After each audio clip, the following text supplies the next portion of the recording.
Anak saya kulinari kategori apa, cikgu? Dari bulan Julai pinjaman PTPK tak lulus lagi.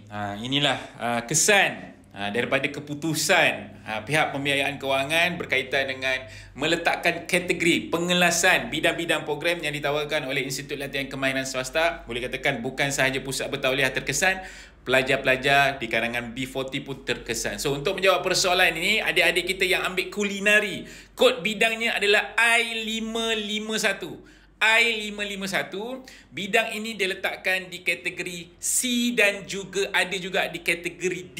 So, macam mana untuk nak dapatkan confirmation dapat kategori C atau D? Boleh confirmkan dengan pihak college anda, di mana bidang di kategori C adalah pembiayaan ditawarkan tanpa ada kos sara hidup. Maksudnya yuran pengajian dibiayai tetapi kos sara hidup tak dapat. Dan kategori D, tidak ada pembiayaan yang akan diberikan oleh PTPK. So maksudnya untuk kategori D tidak dibiayai.